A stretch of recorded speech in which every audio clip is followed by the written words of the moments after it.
Muy buenos días, amados hermanos. Abran sus Biblias, por favor, en Gálatas capítulo 6. En esta mañana vamos a desarrollar la tercera enseñanza sobre el cuarto medio de gracia que hemos venido estudiando aquí los domingos. Estamos llevando una serie intermedia sobre los medios de gracia, es decir, las provisiones y recursos que Dios nos da para poder vivir el Evangelio. Ya hemos estudiado 3 medios de gracia: la palabra, la oración, la iglesia, y hoy estamos concluyendo el cuarto, que es la disciplina, para entrar en el quinto y último de los medios que hemos preparado para poder compartir con ustedes. El eslogan de esta serie intermedia es: llega seguro a la meta quien sigue las instrucciones. Y estas son instrucciones que Dios nos da. Una de ellas es que necesitamos disciplina. Hemos dicho que Dios nos está hablando por su palabra a través de estos medios, y hoy vamos a avanzar un poco más. La primera enseñanza que dimos sobre la disciplina, dijimos que Dios es disciplina por excelencia, es decir, que ese es un atributo o una perfección de Dios. Una perfección de nuestro Dios es que Él es disciplinado, es decir, que todo lo que Él hace lo cumple, y que no es incumplido, o que hoy sí, mañana no, sino que todo lo que Él prometió, así es. Su disciplina es una perfección, pero dijimos también en esa primera enseñanza que la disciplina como medio de gracia es un acto de amor de Dios para nosotros. Entonces, para que vayamos resumiendo, los que toman apuntes, y que nos quede bien claro. La primera enseñanza, la disciplina es un acto de amor de Dios. Es decir, cuando yo recibo disciplina, lo que debo entender es que Dios me ama, que Dios me está mostrando cuán interesado está en mí, no porque yo le sea útil, sino porque Él así lo dispuso para su gloria. La segunda enseñanza que dimos fue diciendo lo siguiente: que la disciplina es un medio para yo saber cuánto amo a Dios. Es decir, la disciplina me permite ver y medir el amor de Dios, que es infinito. Pero la disciplina también me permite autoevaluarme y saber cuánto yo amo a Dios. ¿Y cómo sé cuánto amo a Dios? Pues cuando confieso mis pecados, cuando me arrepiento, cuando acepto la corrección, cuando pongo en práctica los mandamientos, cuando recibo la exhortación con solicitud. Ahí yo estoy midiendo mi grado o mi nivel de amor por Dios. Si yo no me arrepiento, si yo no acepto la corrección, si me incomodo por los llamados de atención, pues yo estoy diciendo que mi amor es mínimo o posiblemente no existe. Y nuestra tercera enseñanza hoy es: la disciplina, que es un medio de gracia provisto por el Señor, es un medio para medir cuánto amo a mi hermano. Entonces, cuánto Dios me ama, cuánto yo amo a Dios y cuánto amo al hermano. Es decir, la disciplina está en el contexto del amor y de la bondad y de la compasión. Gálatas capítulo 6, versículo 1 al 5 dice: hermanos, si alguno fuera sorprendido en alguna falta, vosotros que sois espirituales, restauradle con espíritu de mansedumbre, considerándote a ti mismo, no sea que tú también seas tentado. Sobrellevad los unos las cargas de los otros y cumplid así la ley de Cristo. Porque el que se cree ser algo no siendo nada, a sí mismo se engaña. Así que cada uno someta a prueba su propia obra, y entonces tendrá motivo de gloriarse solo respecto de sí mismo y no en otro, porque cada uno llevará su propia carga. Este es un pasaje con mucha información, pero que nos da todo un procedimiento de cómo atender a los hermanos que faltan o que reinciden o que transgreden la ley de Dios. En primer lugar, tenemos que decir que todos transgredimos la ley de Dios, que no hay uno que no haya pecado. Ese uno fue Jesucristo, porque es varón santo y perfecto, pero distinto a Jesús, todos los demás en esta tierra somos pecadores. Incluso la Biblia dice que nacemos pecadores, porque heredamos una condición pecaminosa de la cual no nos podemos desprender durante toda nuestra vida. Entonces, venir a presumir de que yo soy bueno y tú eres malo, pues es incoherente, o pensar que tú eres bueno y yo soy malo también es incorrecto, porque todos somos pecadores, todos somos transgresores de la ley, todos somos violadores de la ley. Entonces, primero tengamos eso en claro, para que no cometamos errores. En segundo lugar, la Biblia nos va a decir acá que cuando debemos tratar a un hermano que comete una falta pública y que esa falta pública es deshonrosa del nombre de Dios y que es una falta pública escandalosa y que causa confusión o que causa incomodidad pública en la iglesia, se debe proceder con disciplina.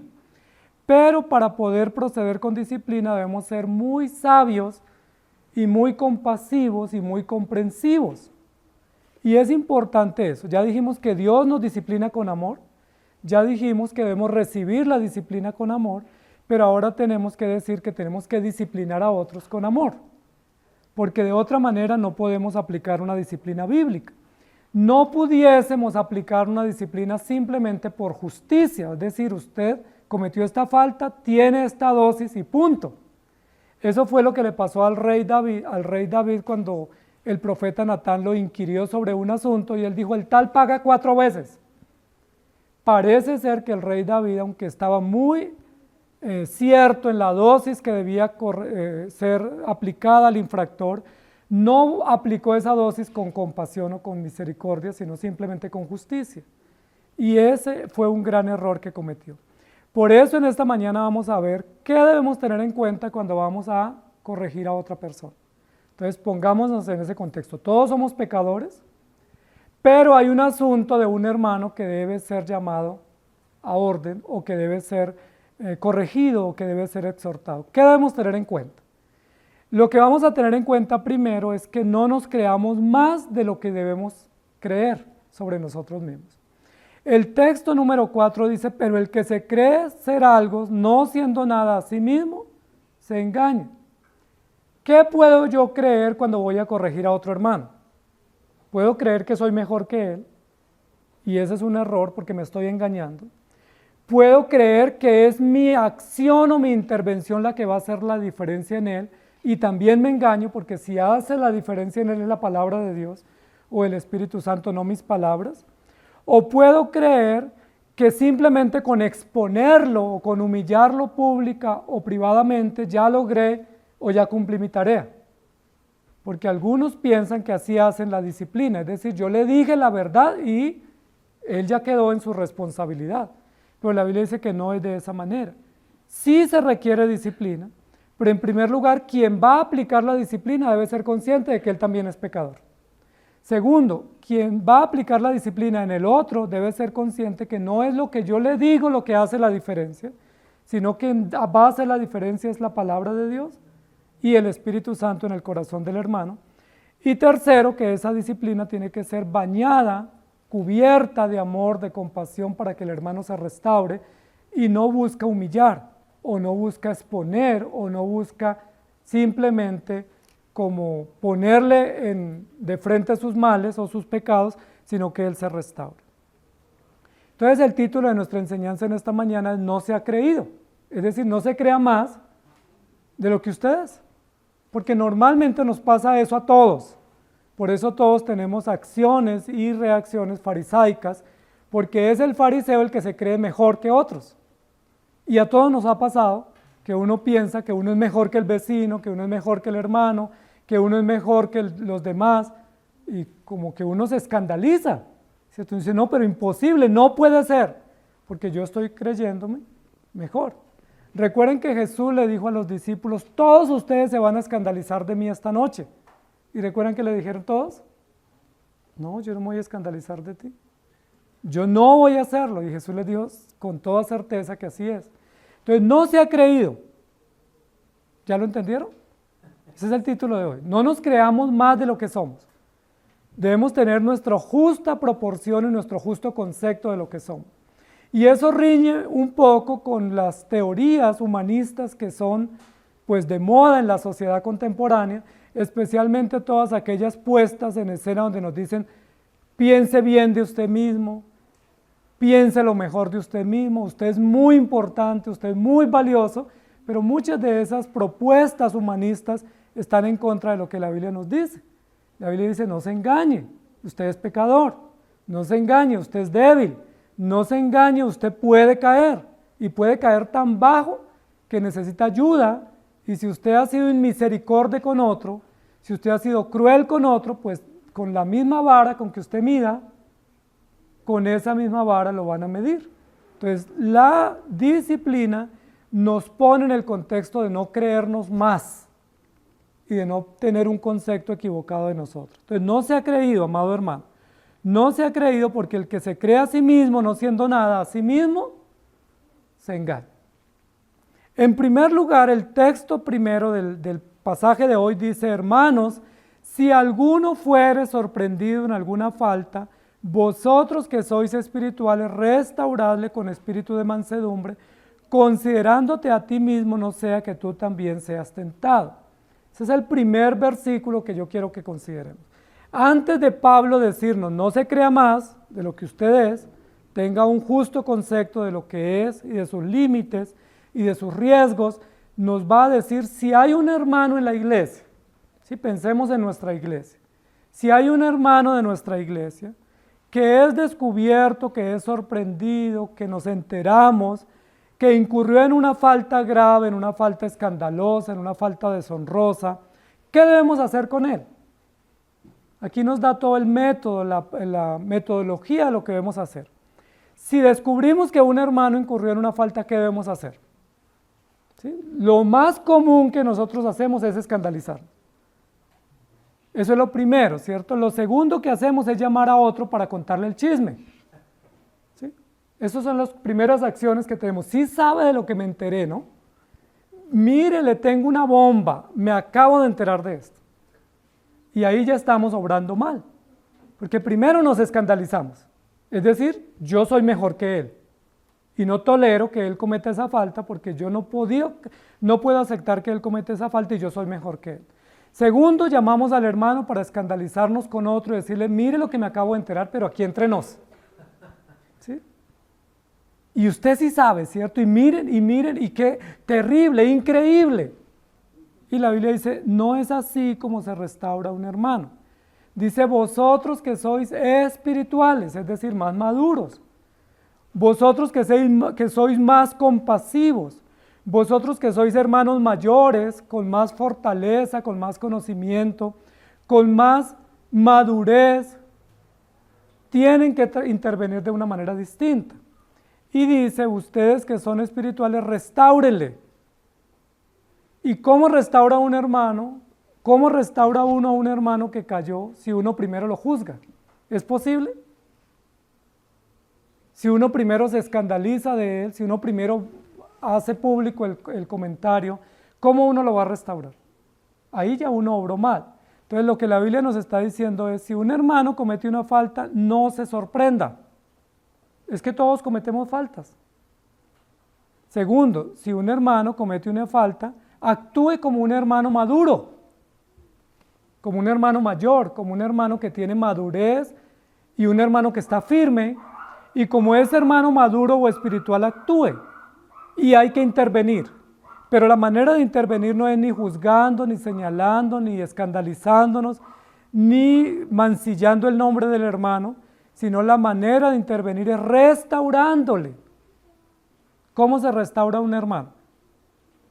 Con paciencia, con oración, con comunión, con esperanza, con consejo, con esperanza genuina del Evangelio, para que él pueda ser levantado.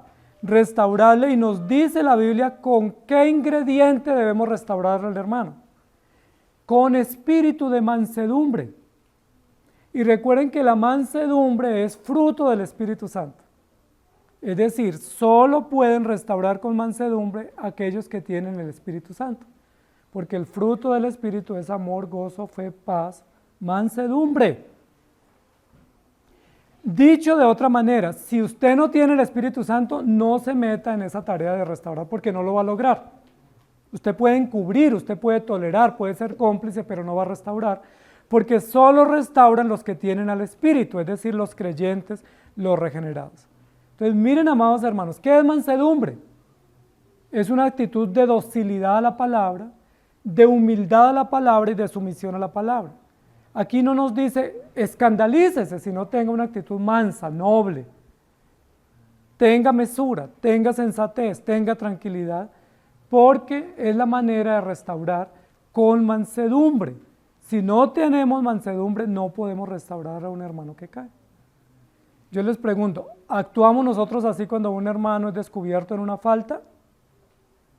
Generalmente no actuamos así. Y aquí tenemos que, en primer lugar, reconocer que hay pecado en nosotros, porque cuando un hermano comete una falta, él es responsable de su falta, pero nosotros somos responsables de restaurarle. Y si nosotros juzgamos, señalamos, criticamos, exponemos y humillamos, ahí ya somos responsables de 5 faltas que cometimos contra ese hermano. Él es responsable de la falta de él, pero nosotros somos responsables de la falta nuestra cuando nosotros, sin haber caído en el pecado grave que él cayó, no actuamos con sabiduría, con mansedumbre, con espiritualidad y madurez, sino que actuamos para destruir al hermano. Y ahí se pone a prueba nuestra fe y se pone a prueba nuestro amor cristiano, porque a veces el hermano cometió una falta, pero yo cometí 5 contra él. Entonces, ¿quién tiene más necesidad de disciplina? A veces el que más necesita disciplina soy yo, porque yo cometí 5 en una sola, todo en un combo, intentando mostrar el pecado del hermano cuando realmente lo que hice fue humillarlo, dejarlo sin esperanza, dejarlo sin oportunidad, desahuciarlo y cerrarle la puerta. Dice, considerándote a ti mismo. Miren lo interesante de esto, porque esta misma expresión la presenta el apóstol Santiago cuando dice, considérese a sí mismo su rostro en el espejo. Cuando un hermano falta y es sorprendido o sale a la luz la falta del hermano, lo que la Biblia dice, esa falta de ese hermano es como un espejo. ¿Y qué debe hacer uno con un espejo? Mirarse en el espejo y uno considerarse que esa falta del hermano, de la cual yo me estoy escandalizando, puede ser mi falta mañana. O puede ser la falta de uno de los que están cerca mío mañana. O puede ser la situación que esté afrontando yo en mi núcleo familiar mañana. Considérate antes de. Es decir, mires en el espejo. Nos dicen, un hermano cayó en adulterio, ¿qué debemos hacer? ¿Asustarnos o mirarnos al espejo? Y decir, terrible que ese hermano tuvo una falta tan grave. Lamentamos la falta de ese hermano, pero eso me puede pasar a mí mañana, o eso ya me pasó a mí, o eso le puede pasar a alguien cercano de mi casa, y tenemos que ser considerados, considerándote a ti mismo. La pregunta es, ¿lo hacemos? Generalmente no. Y eso es lo que nos llama la atención el tema de la disciplina. Cuando un hermano necesita disciplina, primero tengo que mirarme al espejo yo. Considerándote a ti mismo, no sea que tú también seas tentado. Es decir, yo tengo el mismo riesgo de caer en la misma falta o incluso peor de la que cayó el hermano. Tengo la misma propensión porque yo soy pecador y soy débil y porque estamos en un mundo donde hay riesgos y nosotros no podemos cantar victoria diciendo yo nunca haré esto, porque podemos tener la firme resolución de no, pero no sabemos. Dice en la Biblia que el que piensa estar firme, mire que no caiga. Mire bien sus pasos porque fácilmente podemos caer en pecado muy escandaloso. Yo les pregunto, amados hermanos, ¿consideró David que en algún momento podía caer en esa grave condición de pecado en la cual cayó?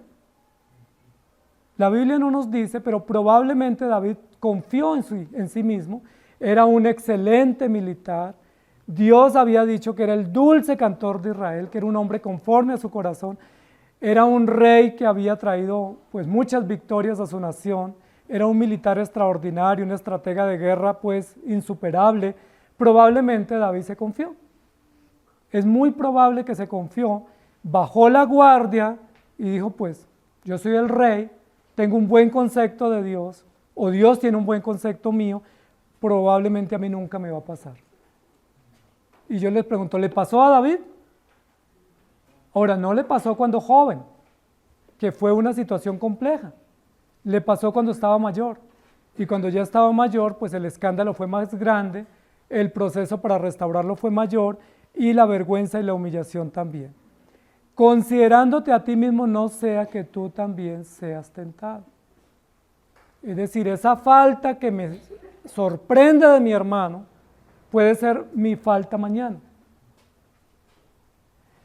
Job dice lo siguiente: yo impartía justicia y ayudaba a los jóvenes a que vivieran rectamente. Era yo el que me paraba a las entradas de la ciudad todos los días para impartir juicio y justicia pública. Es decir, Job era un juez, era un maestro de la ley que impartía justicia. ¿Y en qué incurrió Job? En que confió excesivamente en su propia justicia, y luego Job vino a ser el hazmerreír de todos los que pasaban por su lado. Y Job lo dice: todos los que pasan se burlan de mí, menean la cabeza y dicen, no puede ser. Acá está el que impartía justicia.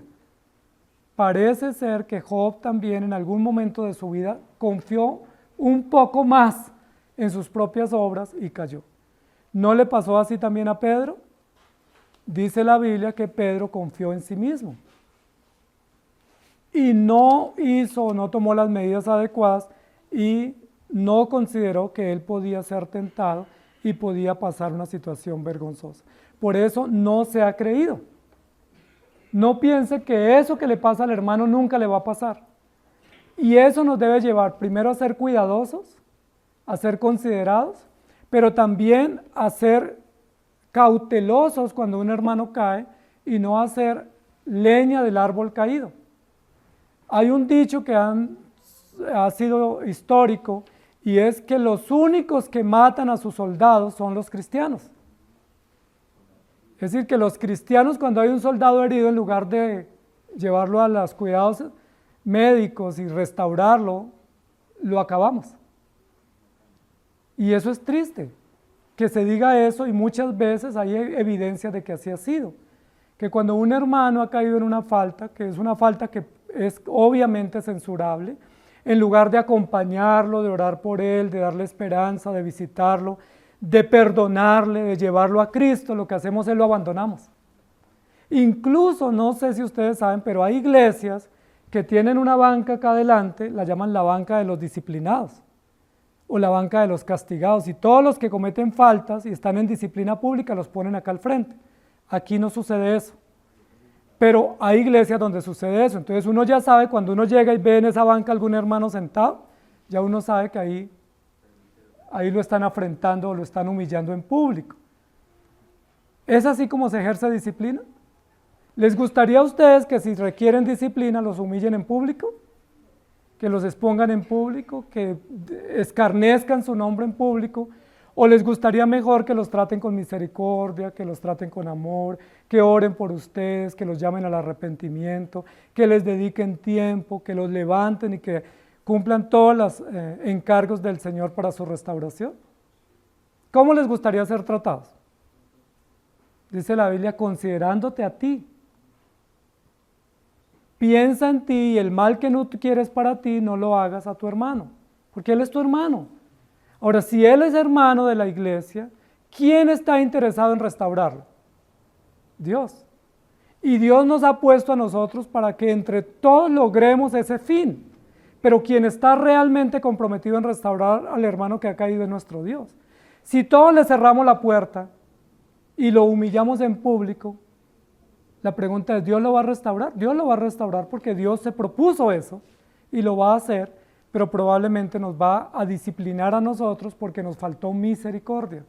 Fuimos crueles, fuimos tiranos, fuimos malvados en la manera como intentamos intervenir, presumiendo que estábamos haciendo bien. A veces hay iglesias y hay autoridades en las iglesias que se creen más espirituales y piensan que entre más duro traten al hermano, como que el hermano va a reaccionar. Y no reacciona a un hermano porque se le trate duro, reacciona a un hermano porque se le trate correctamente. Yo reacciono cuando soy llamado por la palabra y por el Espíritu al arrepentimiento. Pero me pueden humillar, me pueden insultar y yo no voy a reaccionar bien. Posiblemente reacciono mal, pero si me tratan bien, como Dios dice que me deben tratar, voy a reaccionar bien, porque ¿qué creyente no reacciona bien a la palabra? ¿Recuerdan cuando David fue confrontado que le dice Natán, ¿ese eres tú, oh rey? ¿Qué dijo David? No se meta conmigo, usted no sabe quién soy yo. ¿O qué dijo David? He pecado gravemente contra Jehová. He hecho muy mal. He hecho locamente, dijo David, y se arrepintió. Es decir, a una buena intervención hay un buen resultado.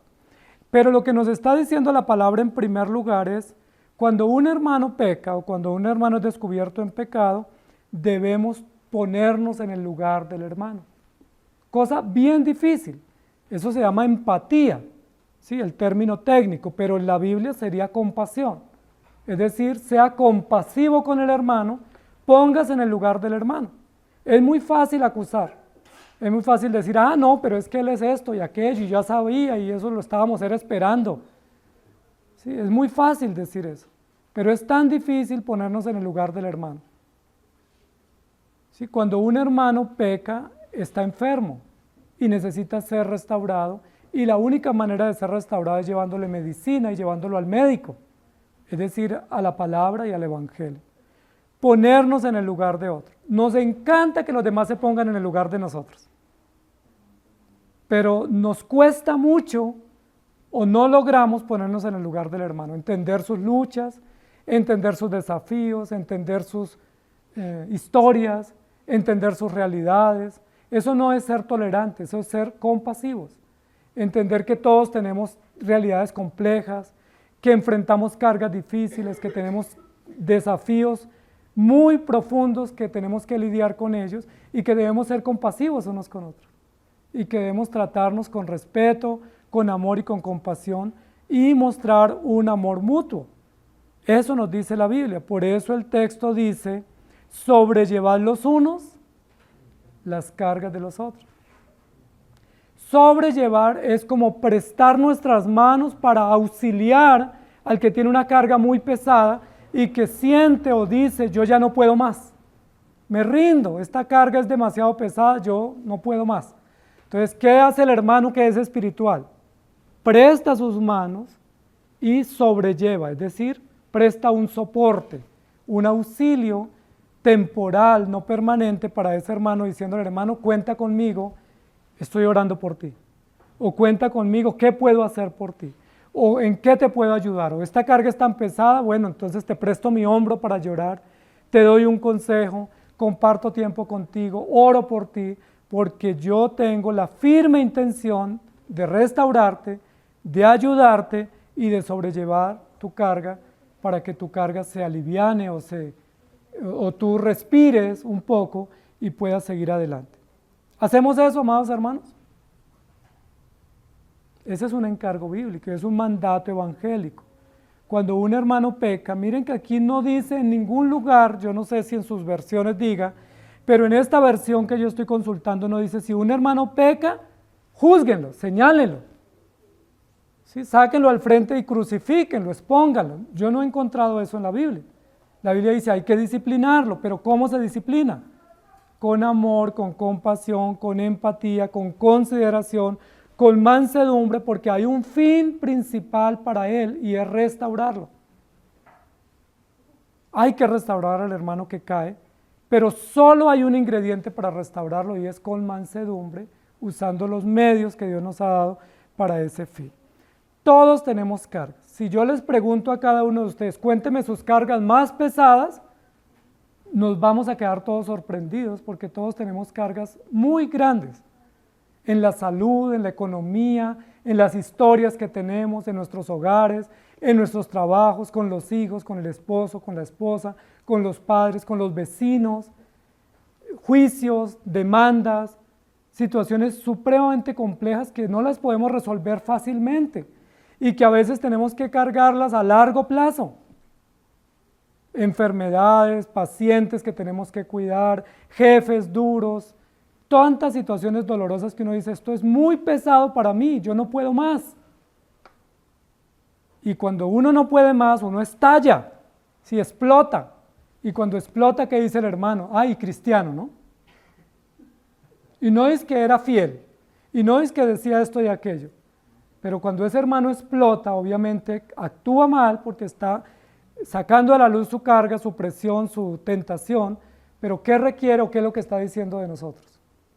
No puedo más. mi carga está demasiado pesada, me estoy reventando, no puedo más, ayúdenme. ¿Y qué ayuda recibe muchas veces de nosotros? Y cristiano, ¿no?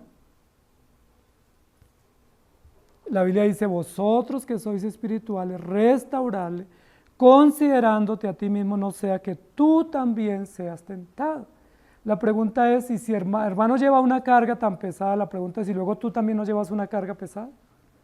Luego con esas cargas que tú llevas, a veces no has sentido que te revientas, que ya no puedes más. ¿Con qué frecuencia te pasa eso? A veces con bastante frecuencia. Llegamos a momentos, a etapas en el camino donde dices ya definitivamente no puedo más. ¿Y qué quiero en ese momento cuando me pasa eso? Pues recibir alguna voz de aliento o alguna voz de ayuda. Gálatas 6:10 dice, así que según tengamos oportunidad, hagamos bien a todos y mayormente a los de la familia de la fe. Hagamos bien a todos. ¿Cómo se le hace bien al hermano? Orando por él, escuchándolo, acompañándolo, pasándole por alto. Cuando la Biblia dice el amor cubre multitud de faltas, lo que está diciendo es cuando hay amor, uno pasa por alto muchas ofensas. Cuando no hay amor, uno dice no le voy a pasar ni una. Uno se pone muy implacable cuando no hay amor, pero cuando hay amor uno dice volvió y me ofendió, pero es mi hermano. ¿Sí? Yo también lo he ofendido, pasemos por alto, sigamos adelante, pongamos en las manos del Señor, porque ¿quién no ofende? Y así como ese hermano me ofende, yo posiblemente o lo he ofendido a él, o he ofendido a otros muchas veces. Considerándote a ti mismo, hagamos bien a todos. Filipenses capítulo 2, versículo 3 y 4 dice, nada hagáis por contienda o por vanagloria. Miren este consejo tan interesante. Contienda es cuando uno quiere controvertir o generar polémica. A veces uno dice, yo no me voy a quedar callado, no importa si hay problema. Y aquí dice, no hagamos nada así.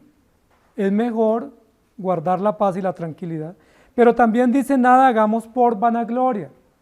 Y estamos hablando que aquí en Gálatas dice, no sea creído. Y la vanagloria es una forma de presunción, de uno decir, yo soy más que tú, y por eso tengo el derecho de regañarte o de ofenderte o de humillarte en público o en privado. Antes bien con humildad. Gálatas dice con mansedumbre, Filipenses dice con humildad, que son básicamente términos parecidos, estimando cada uno a los demás como superiores a él mismo, no mirando cada uno por lo suyo propio, sino cada cual también por lo de los demás. Todos tenemos personas a quien cuidar, especialmente los que somos ya pues, más grandes o mayores. Tenemos personas a quien cuidar, o nuestros padres, o nuestra pareja, o nuestros hijos, o hermanos menores, o personas que están enfermas, o personas en nuestros trabajos. Tenemos personas a quien cuidar. ¿Qué dice la Biblia? Piense de esa persona que esa persona es superior a ti y que le debes tu respeto, honra y cuidado, estimándolo como superior y actúe con humildad contra él, porque él es su hermano. La Biblia nos está dando unas pautas importantes, pero normalmente yo pienso lo contrario, porque mi corazón y el mundo nos dice, primero tú, piensa en ti y los demás, sálvese quien pueda. La Biblia nos dice en el Evangelio, piense primero en el otro, sírvale al otro con solicitud, que Dios pondrá a otras personas que piensen en ti y te cuiden y estén pendientes de ti. ¿Lo hacemos, hermanos, o no? Hechos capítulo 11, versículo 27 al 30. En aquellos días unos profetas descendieron de Jerusalén a Antioquía y levantándose uno de ellos llamado Agabo, daba a entender por el Espíritu que vendría una gran hambre en toda la tierra habitada, la cual sucedió en tiempo de Claudio. Entonces los discípulos, cada uno conforme a lo que tenía, determinaron enviar socorro a los hermanos que habitaban en Judea, lo cual en efecto hicieron enviándolo a los ancianos por mano de Bernabé y de Saulo. Cuando los hermanos tuvieron esa necesidad, porque el hambre hubo en la tierra, otros hermanos dijeron, mandémosles auxilio, ayudémoslos porque hay que pensar en el que sufre, hay que pensar en el necesitado y hay que restaurar al hermano con acciones. Luego en 2 de Timoteo 2:17 dice, y su palabra carcomerá como gangrena, de los cuales son Himeneo y Fileto. Himeneo y Fileto eran personas que fueron seguidores en la época de Pablo, de su trabajo misionero, pero ¿cómo hablaba Himeneo y Fileto? Que eran líderes de la iglesia. ¿Cómo era la manera de hablar? Dice que era como gangrena, es decir, era como un cáncer. Cada vez que abrían la boca, Himeneo y Fileto era como una gangrena, como un cáncer que devastaba, que dañaba, que destruía. No puede ser así nuestra manera de intervenir, amados hermanos. No puede ser así. La Biblia dice que si vamos a intervenir, tenemos que intervenir con mansedumbre, con humildad. No podemos llegar al hermano y envenenarlo porque simplemente queremos decirle sus errores. A veces sabemos los errores del hermano, a veces estamos tentados a decirle los errores, pero si se los vamos a decir hay que decírselos con sabiduría, porque esa es la disciplina. Recuerden que la disciplina no es solo para el hermano, sino para toda la congregación. Porque cuando el hermano requiere disciplina, se pone a prueba la actitud de los hermanos adultos o mayores o los ancianos que imponen la disciplina, que tiene que ser con sabiduría.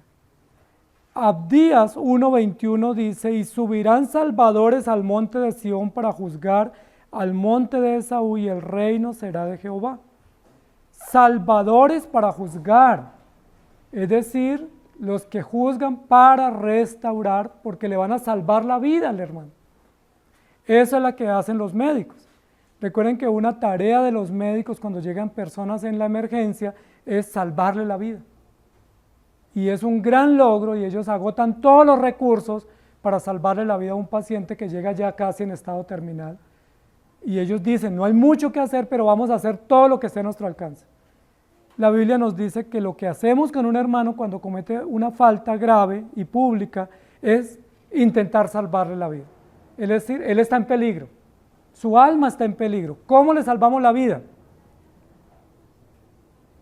Señalándolo, poniéndonos en su lugar, tratando con misericordia y con mansedumbre, buscando que él sea restaurado, porque posiblemente ese hermano que hoy cometió una gran falta, mañana nos será útil. ¿Recuerdan Juan Marcos? Juan Marcos, Pablo en algún momento de su ministerio dijo, no, yo con él no quiero más. ¿Sí? Recuerden que Pablo y Bernabé iban a hacer un viaje, pero Bernabé dijo, yo voy con Pablo si llevamos a Juan Marcos. Y Juan Marcos era sobrino de Bernabé. Entonces Bernabé estaba interesado en su sobrino y dijo, si llevamos a Juan Marcos. ¿Y qué dijo Pablo? Si va Juan Marcos, yo no voy. Si quieres, lléveselo usted y yo me voy con Silas, pero yo con Juan Marcos no, porque pues no ha dado la talla de lo que yo esperaba de él. Sin embargo, Bernabé se lo llevó. Luego Juan Marcos terminó escribiendo el Evangelio, que es el Evangelio de Marcos. Yo le pregunto, ¿fue Marcos a la postre útil? Pablo en un momento vio que no, pero luego Bernabé, que tenía el espíritu de la consolación, lo acompañó, le dedicó tiempo, lo restauró y lo puso a tono al punto que Marcos fue uno de los escritores de los evangelios de nuestro Señor Jesucristo. Y al final, cuando Pablo estaba ya en sus últimos años, escribe a Timoteo y le dice, tráiganme a Marcos porque me es útil para el ministerio. Entonces, amados hermanos, la disciplina es ponernos en el lugar del que sufre o del que cae o del que peca, aun si él está obstinado, para pretender o procurar restaurarle o salvarle la vida y traerlo a la comunión. Recuerden que hay un texto que dice, si le salvamos la vida al hermano que peca, hemos cubierto multitud de faltas. Hemos hecho una buena obra. Isaías 61:1 dice, el Espíritu de Jehová el Señor está sobre mí, porque me ungió Jehová, me ha enviado a predicar buenas nuevas a los abatidos, a vendar a los quebrantados de corazón, a publicar libertad a los cautivos y a los presos apertura de la cárcel. ¿Cuál es la materia prima con la cual trabaja la iglesia? Pecadores. Y no pecadores en historia, ¿cierto? Sino pecadores reales que están luchando con sus pecados y que muchas veces caen en sus pecados Y si 7 veces caen, 7 veces hay que restaurarlos. Mire que dice que el evangelio es para los abatidos, los quebrantados, los cautivos y los presos. Y esa es la realidad de nosotros. Por eso no podemos cantar victoria cuando un hermano cae, porque él puede estar preso de una realidad, pero yo puedo estar preso de otra. O él puede estar cautivo de una condición, pero yo puedo estar cautivo de otra. Y lo que necesitamos es el evangelio y la gracia del Señor para obrar en nosotros. El texto dice, sobrellevad los unos las cargas de los otros y cumplid así la ley de Cristo, porque el que se cree a sí mismo sin ser algo, a sí mismo se engaña. Así que cada uno someta a prueba su propia obra. Básicamente, en castizo lo que nos está diciendo la Biblia es, si usted va a ayudar a un hermano, arregle primero su casa. ¿No les ha pasado que a veces uno llega a la casa de alguien y uno dice, uy, pero qué casa tan desordenada, ¿no? Pero uno se le olvida que la de uno está igual, o que la de uno está peor, o que uno la ordenó hoy, pero el resto de la semana estuvo desordenada. Y es muy fácil uno llegar a una casa y decir, no, pero terrible, yo no entiendo cómo pueden vivir en ese desorden. La Biblia dice, si tú vas a ayudar a otro o vas a juzgar a otro, primero ordena tu casa. Primero revisa cómo está tu casa, primero pasa un vistazo por tu casa, pon el espejo, revisa concienzudamente cómo está tu casa, cómo está tu corazón, para que luego puedas ayudar a otro. Porque es probable que uno quiera ayudar a otro teniendo la casa desordenada. Así fue lo que hizo el rey David, cuando dijo, el tal debe pagar 4 veces. Y se le olvidaba que la casa de él estaba totalmente desordenada. Entonces la pregunta es, ¿cómo está su casa? Y cuando hablamos de la casa, pues no estamos hablando de si tendió su cama y sacó la basura, sino la casa donde Dios mora, que es nuestro templo, que es nuestro corazón, que es nuestro cuerpo. ¿Cómo está su casa? ¿Le pasan un vistazo todos los días? ¿Alumbran todos los rincones de la casa para ver cómo está y sacar a la luz y procurar confesar y arrepentirnos? ¿Cómo está nuestra casa? ¿O está nuestra casa hedionda, sucia, descuidada? ¿Recuerdan los fariseos que eran expertos en hacer largas oraciones? Y recitaban las confesiones, y recitaban las preguntas, y recitaban los documentos históricos, pero dice la Biblia que Jesús le dijo a los fariseos, ustedes son sepulcros blanqueados. Y cuando uno va a un cementerio, uno ve unas bóvedas fascinantes, de hermosas, con incrustaciones de oro y de mármol y cristales, y uno dice, qué bóveda tan bonita, pero ¿qué hay por dentro? La Biblia dice, así son los fariseos. Y así nos puede pasar a nosotros si no ordenamos la casa. Si no ordenamos la casa. Recuerden que a un hombre Jesús le dijo, hoy vienen por tu alma y no has ordenado tu casa. Ordena tu casa. Recuerden que cuando Ezequías iba a morir, él le pidió más tiempo al Señor y el Señor le dijo, ordena tu casa. ¿Recuerdan? Ahora, no era que la casa no la barriera. ¿A qué se refería el Señor? A su corazón, a su mente, cómo está su fe, cómo está su esperanza, cómo están sus convicciones, cómo está su intimidad, cómo está su comunión profunda con el Señor. ¿Qué hace usted? ¿Qué piensa? ¿Qué cree? ¿Cómo está su casa? ¿Ya revisaron?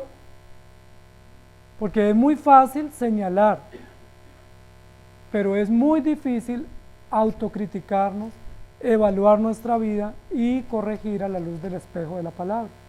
Entonces lo que nos dice la Biblia es siempre que haya casos de disciplina, antes que mirar al hermano que cometió la falta, tenemos que mirarnos a nosotros. ¿Sí? Antes que señalar al hermano, tengo que echar un vistazo y decir, voy a revisar todos los rincones de mi casa. ¿Qué hay en mi casa? ¿Cómo está mi casa? ¿Está ordenada? Tengo que ocuparme de mí. Pero amados hermanos, a veces nos ocupamos del otro, ¿sí? Hacemos corrillos o levantamos comentarios o ahí sí sacamos tiempo para ir de casa en casa a contar lo que nos enteramos, pero no nos ocupamos de nuestra propia casa. Y la Biblia dice, cuando un hermano peca, lo que hace es encenderme las alarmas. Es como que se disparó la alarma para que yo revise si yo estoy igual o peor, o si estoy propenso a caer en el mismo pecado, y si estoy propenso a corregir, y si estoy en capacidad de ayudar al hermano que cayó. ¿Lo estamos haciendo? Leamos los siguientes textos. Primera de Corintios 6:18. Huid de la fornicación. Cualquier otro pecado que el hombre cometa está fuera del cuerpo, más el que fornica contra su propio cuerpo peca. Huid de la fornicación. Un pecado que atenta y que acecha contra nosotros todo el tiempo. Primera de Corintios 10:14. Por tanto, amados hermanos, huid de la idolatría.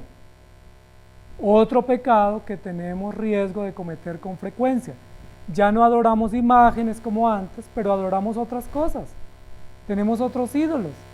Ya no adoramos las vírgenes y los santos que teníamos en la tradición anterior, pero ahora tenemos ídolos distintos que a veces los justificamos y que cuidamos. Huyen de la idolatría.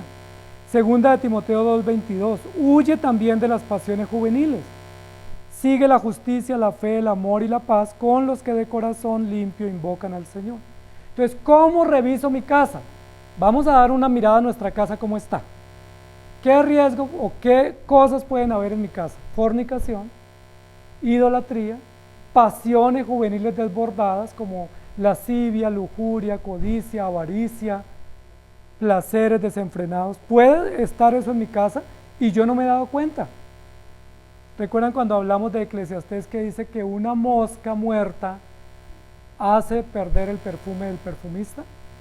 Entonces una contaminación, un rincón de mi casa que yo no limpie y que no asee, puede echar a perder toda mi vida.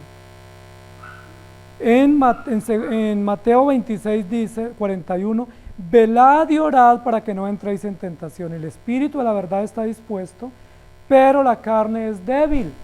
Otra forma como cuidamos nuestra casa, velando y orando para que Dios nos guarde. Ese espejo que yo acabo de ver me debe servir para temblar y decir, me puede pasar a mí. Hoy fue él, posiblemente mañana puedo ser yo. Señor, no me dejes caer en tentación, mas líbrame del mal. Primera de Pedro 5:8, sed sobrios y velad, porque vuestro adversario el diablo, como león rugiente, anda alrededor buscando a quien devorar. Si ese tiempo que yo uso para señalar al hermano, para juzgar o para humillar al hermano, lo usara para orar por él y para orar por mí, posiblemente él sería restaurado más fácilmente y yo sería cuidado de caer. En Hechos 20:28 dice, por tanto mirad por vosotros y por todo el rebaño en que el Espíritu Santo os ha puesto por obispos, para apacentar la grey del Señor, la cual él ganó por su propia sangre. Mirad por vosotros. Es decir, no estemos tan seguros de que los pecados que asaltan en otros no nos asalten en nosotros. Es bien importante lo que la Biblia nos está diciendo. Y en Primera de Timoteo, capítulo 4, versículo 12, dice, ninguno tenga en poco tu juventud, sino sea ejemplo de los creyentes en palabra, conducta, amor, espíritu, fe y pureza. Yo puedo pecar de creído cuando señalo a mi hermano, pero mi casa está más desordenada que la de él. Ahora, ¿yo por qué lo juzgo? Porque yo fui a su casa y vi el desorden. Pero ¿qué pasaría si vienen y ven mi desorden? ¿Qué pasa si cuando llega la visita uno levanta así como la sábana y mira debajo a ver qué hay? Que a veces uno debajo, ¿cierto? O ahí tiene el rincón allá o el cuarto de San Alejo y uno dice, por ahí no pase, ¿sí? Paso restringido. ¿Pero por qué está restringido? Porque ahí está el desorden. A veces así pasa, ¿no? No, en ese tema, no, conmigo ahí no se meta, no, ahí no le he dado derecho a entrar, porque ahí tengo mi desorden. Ahí tengo mi cuarto oscuro que conservo, pero ese cuarto oscuro que yo conservo y que no permito que nadie acceda, es el que me va a jugar en contra en el momento de la tentación.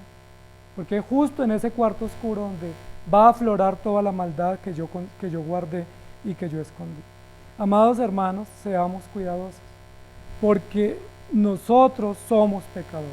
Y aquí dice, hay peligro de nuestro corazón, hay peligro de Satanás que nos acecha, y hay grandes riesgos que nos inducen a pecar en el mundo y tenemos que ser cuidadosos. La pregunta es, ¿tengo la casa ordenada? ¿Se acuerdan cuando le trajeron a Jesús una mujer adúltera? Que había sido sorprendida en el acto. Y la traen a Jesús molestos estos hombres, enardecidos, diciendo, pero mire, no hay derecho. Aquí sí no se aplica la ley, qué injusticia, qué impunidad. Esta mujer mala la acabamos de encontrar, ¿usted nos autoriza matarla? Y Jesús, que es sabio y conoce las intenciones y que conoce la basura que hay en nuestro corazón, dijo, ok, el que esté libre de pecado, tire la primera piedra. ¿Y se acuerda que dice la Biblia? Que se comenzaron a ir del mayor al menor. Es decir, los más viejos dijeron, no, pues, yo soy malo también. Posiblemente algunos de esos hombres también habían estado con esa mujer o con otras, o tenían otras faltas gravísimas. Y ellos, cuando el Señor los acusa y les dice, el que esté libre de pecado, que tire la primera piedra, lo que Jesús está diciendo es, todos ustedes deben morir aquí apedreados. Todos, pero ninguno va a morir porque Jesús fue el que intervino allí con una acción compasiva y misericordiosa. Entonces lo que nos dice el texto es, si usted va a juzgar, primero revise su casa. Primero evalúe su casa, mírese al espejo, considérese a sí mismo, porque si usted no es nada, así vimos engaño. Y muchas veces nos engañamos pensando que somos mejores que los hermanos. Primera de Timoteo 5:8 dice, porque si alguno no provee para los suyos y mayormente para los de su casa, ha negado la fe y es peor que un incrédulo. Entonces, amados hermanos, no seamos creídos. No creamos que el hermano es más malo que yo y no creamos que él tiene la casa tan sucia y la mía está muy limpia. Es que no han ido a mi casa.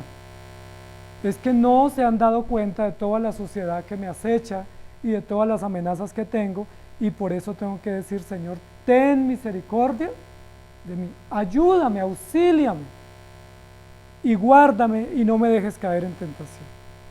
Y el texto continúa diciendo, así que cada uno someta a prueba su propia obra, y entonces tendrá motivo de gloriarse solo respecto de sí mismo y no en otro. Miren lo que nos pone, la tarea que nos pone el apóstol Pablo.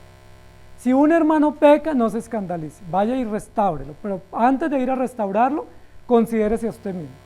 Y segundo, vaya con mansedumbre, pero procure ir con su casa ordenada, porque si su casa está desordenada, recuerda lo que le dijeron unos demonios a los apóstoles, a los seguidores de Pablo. A Jesús conocemos y a Pablo sabemos quién es, pero ustedes no sabemos quién es. O sea, a Pablo le tememos y a Jesús le tememos, pero usted ni venga a hablarme, porque viene a darme clases de moral cuando ya sabemos lo suyo. Entonces miren que a veces quedamos en vergüenza porque no hemos organizado nuestra casa primero, y quien nos puede ayudar es nuestro Dios. Aquí dice, someta a prueba su propia obra, es decir, póngase al juicio o al escrutinio de otro para que su obra sea puesta en una balanza y salga el resultado si pasó la prueba o no. Es decir, muestre sus obras. Y cuando usted muestra sus obras, es cuando usted se pone en juicio público, y ese juicio público va a decir si usted pasó la prueba o perdió la prueba. Pero yo no puedo gloriarme de algo que no ha sido puesto a prueba, o yo no puedo gloriarme de algo que todavía no ha tenido un juicio público. Es lo que la Biblia nos dice, cada uno someta a prueba su propia obra. Es decir, demuestre lo que usted es y déjenos ver su casa. Si usted viene a mi casa a decirme que mi casa está sucia, yo le agradezco, pero ¿me deja ir a su casa? Es básicamente lo que está diciendo el texto. Yo con mucho gusto lo dejo entrar a mi casa y que usted me esculque, me diga todo el desorden y los malos olores que hay en mi casa, pero ¿usted dejaría que yo vaya a su casa? Y muchas veces, ¿qué digo yo? No, yo me meto a la suya, pero a la mía no se meta. Entonces dice, así no es.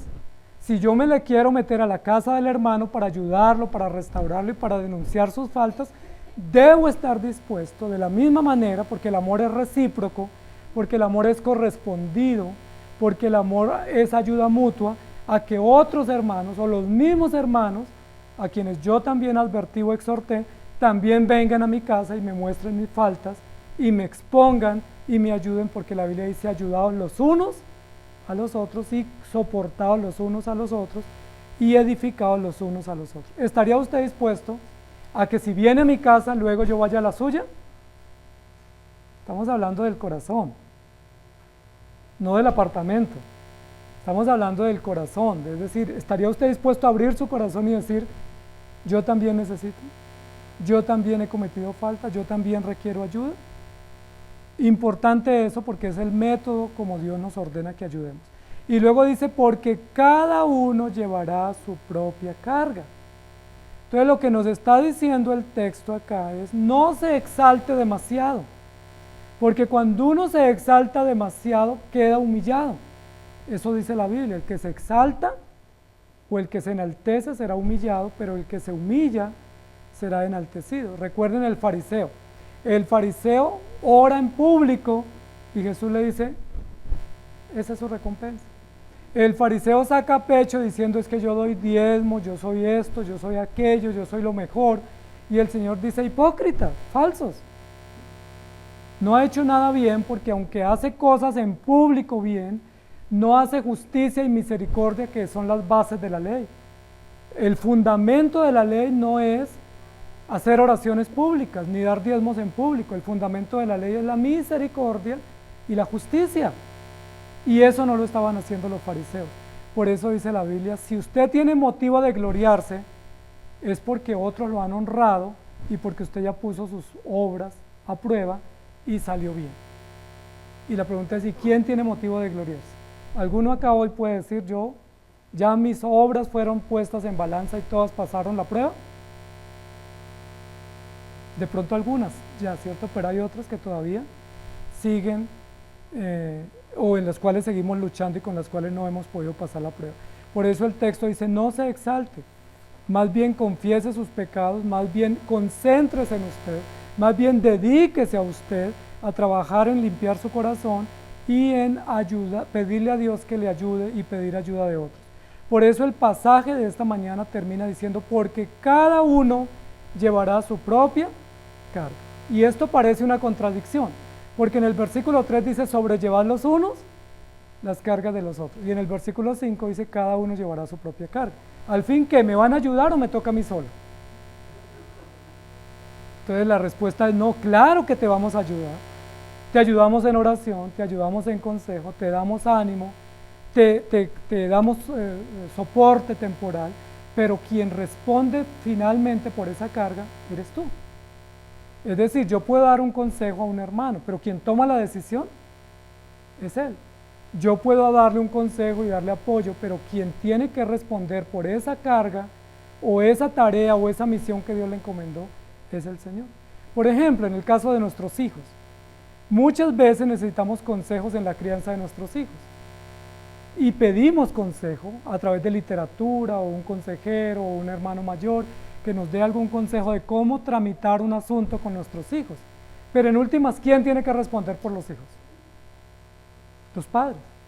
¿Sí? Yo no puedo decir, no, allá el consejero me dijo, entonces pídale cuentas al consejero.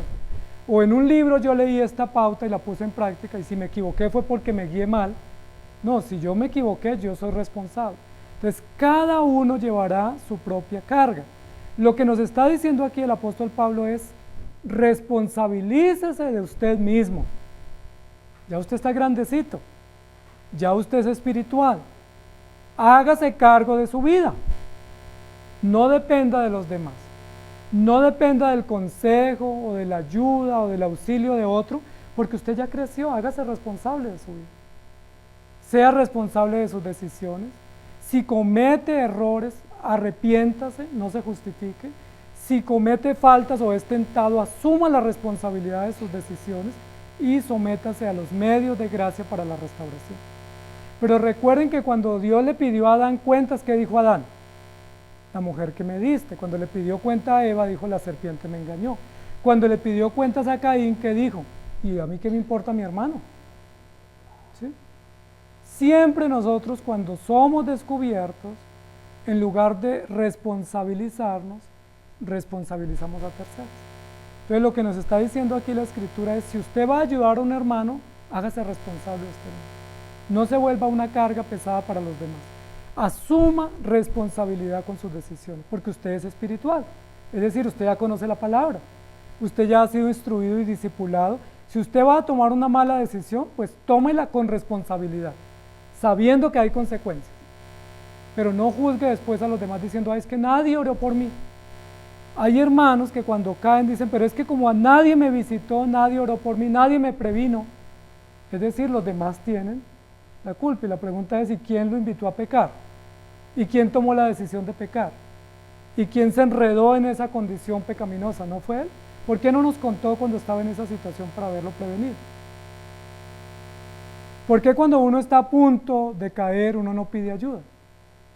David, cuando fue a adulterar con Betsabé, no llamó a Urías y le dijo, mire, amigo mío, ayúdeme que yo estoy pretendiendo a su mujer. No sé, deme un consejo, ¿qué hago? O a uno de sus asesores, porque David era el rey y tenía asesores.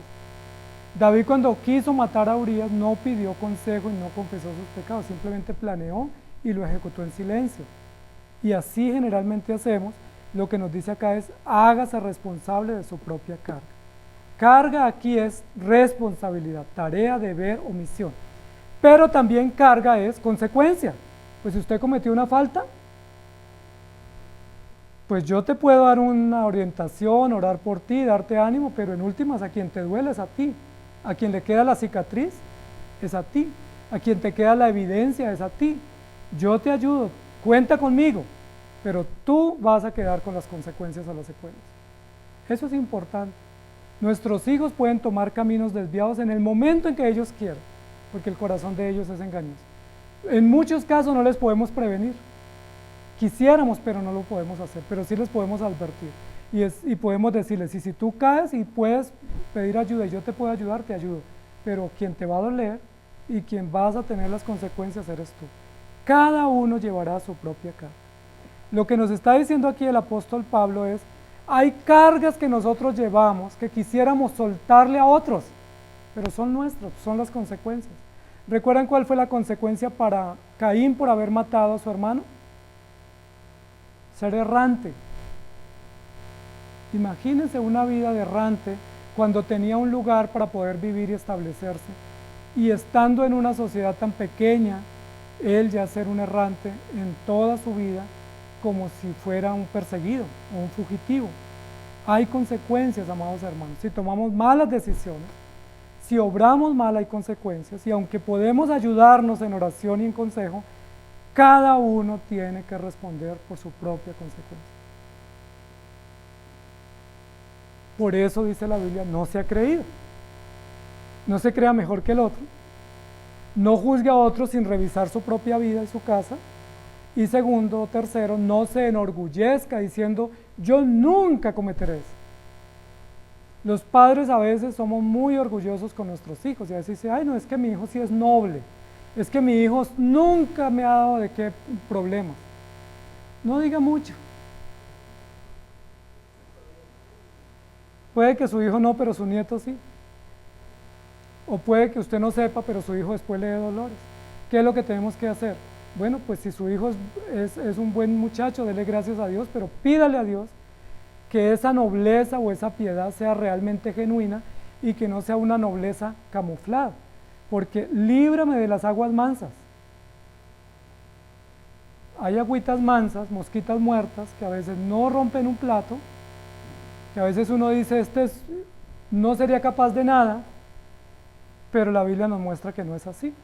Más bien tenemos que orar, Señor, cuida a nuestros hijos porque nuestros hijos son rebeldes y son necios, y a veces aunque se porten bien, eso no significa que sean buenos hijos, son pecadores. Aunque esos hijos nos den alegría, son pecadores. Aunque esos hijos sean nobles y obedientes y cuidadosos de la casa o de nosotros, son pecadores y hay que pedir a Dios misericordia. ¿Estamos de acuerdo? Así que, amados hermanos, no sea creído. No se crea más. Segunda de Corintios 12:9 dice, y me ha dicho, bástate mi gracia, porque mi poder se perfecciona en la debilidad. Por tanto, de buena gana me gloriaré más bien en mis debilidades para que repose sobre mí el poder de Cristo. Pablo dijo esto cuando era ya un hombre mayor, porque recuerden que cuando era joven Pablo era muy soberbio. Si de algo luchó Pablo fue de soberbia. Era prepotente, era muy impulsivo y era un hombre muy creído. Pablo en algún momento sacó unas credenciales, ¿cierto? Una hoja de vida enorme de credenciales diciendo, yo soy esto, yo soy aquello, tengo mucho de qué presumir. Era muy creído, había tenido oportunidades, venía de una cuna pues solvente, había tenido privilegios de ser instruido en las mejores universidades del momento, con los mejores maestros, tenía mucho conocimiento, tenía doble ciudadanía, era un hombre con buenas credenciales. Pablo era orgulloso, pero luego al final de sus días, ¿qué dice Pablo? Ahora ya no me voy a enorgullecer de mis triunfos, sino de mis debilidades. Ahora me voy a sentir orgulloso de que no puedo, no sé y no quiero, y voy a pedir a Dios ayuda. Y él lo pudo entender porque Dios le puso una prueba, que fue una carga muy pesada. Y dice la Biblia que 3 veces le pidió al Señor que le quitara esa carga. ¿Y qué le dijo el Señor? Pero si es con esta que lo estoy humillando. O sea, ¿cómo se le ocurre que le voy a quitar la prueba para que vuelva otra vez y se me eleve? Bástate mi gracia, porque con este es que lo tengo alineado. Con este es que lo tengo bajito, ¿sí? Agachadito, dobladito. Y es importante saber que muchas veces esas cargas tenemos que responsabilizarnos, pero son medios también para Dios decirnos, no te creas demasiado, no te llenes de soberbia y de altivez.